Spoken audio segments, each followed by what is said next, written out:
Kejadian terbakarnya terminal BBM milik Pertamina di Pelumpang Koja, Jakarta Utara membuat pro kontra relokasi objek vital ini. Berbagai opsi pun dimunculkan setelah adanya kejadian ini. Depo Pertamina Pelumpang yang telah beroperasi sejak tahun 1974 ini terbakar dan menyebabkan belasan orang meninggal dunia. Warga kampung Tanah Merah yang berada di sekitar depo ini mengatakan sengketa lahan dengan Pertamina telah terjadi sejak tahun 1971.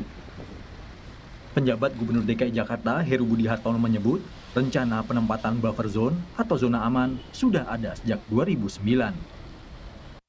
Dalam rencana saat itu, disebutkan zona aman dari depo BBM Pertamina sejauh 50 meter berdasarkan penelitian terkait radiasi panas.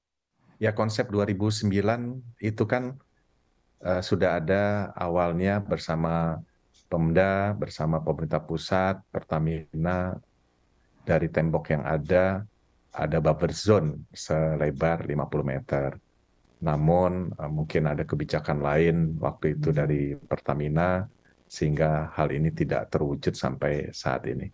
Saya rasa itu harus dilakukan, karena ini kan depo Pertamina yang memang berisiko tinggi ya. Menteri BUMN Erick Thohir menyatakan depo Pertamina Pelumpang akan dipindah ke tanah Pelindo. Lahan akan siap dibangun akhir tahun 2024. Demi keamanan dan keselamatan masyarakat, akan dibuat buffer zone sejauh 50 meter dari pagar. Saat kejadian, permukiman warga sangat dekat dengan pagar depo hingga merenggut nyawa belasan orang. Bahwa kilang akan kita pindah ke tanah Pelindo. Ya, kilang akan pindah ke tanah Pelindo. Nah, kita sudah koordinasi dengan Pelindo, itu lahannya akan siap dibangun akhir 2024. Nah, pembangunan memerlukan waktu 2-2,5 tahun.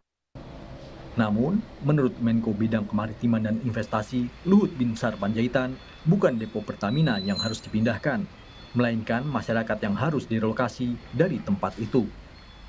Pelumpang itu sudah dibuat di sana, ada daerah kosong atau bumper untuk buffer zone untuk tidak ada kejadian. Jangan ini yang disuruh pindah, orang yang tidak berhak di situ yang harus disuruh pindah. Jadi jangan dibalik-balik. Kita jangan membuat berita-berita benar. Nanti setiap waktu akan begitu. Nggak boleh juga. Nah, orang yang begini tinggal nanti pemerintah mungkin akan lagi dikaji, memberikan kompensasi atau dibangunkan apa atau bagaimana. Tapi tidak boleh lagi terulang seperti ini. Ya, yang memberikan izin itu saya kira tidak benar. Karena itu sekarang itu tanggung jawab lah nyawa yang hilang berapa orang itu. Sementara pengamat tata kota dari Universitas Trisakti, Yayat Supriyatna di program Sapa Indonesia Malam menyatakan pemindahan depo Pelumpang harus mempertimbangkan kondisi saat ini dan ke depannya. Depo BBM Pelumpang adalah depo yang paling strategis tempatnya. Pertama satu, ya, dia dekat dengan akses jalan tol, sehingga mudah distribusi ke wilayah Jabodetabek, aksesnya mudah kemana-mana. Yang kedua, investasi dekat dengan pelabuhan laut, sudah tertanam pipa hampir 5 km di dalamnya. Jadi dari sisi tempat, dari sisi alokasi, distribusi lebih mudah. Kalau dipindahkan ke reklamasi atau kawasan lain, kita butuh waktu panjang untuk sampai sana. Dan yang menarik adalah satu, mana yang lebih besar investasinya? Menata merelokasi penduduk atau membangun kilang baru, depo baru.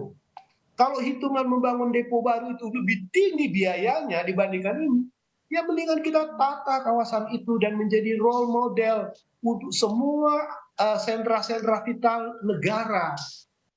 Dengan relokasi depo atau permukiman penduduk sekitar tempat itu, diharapkan tak ada lagi korban jiwa akibat kejadian serupa. Tim Liputan, Kompas TV.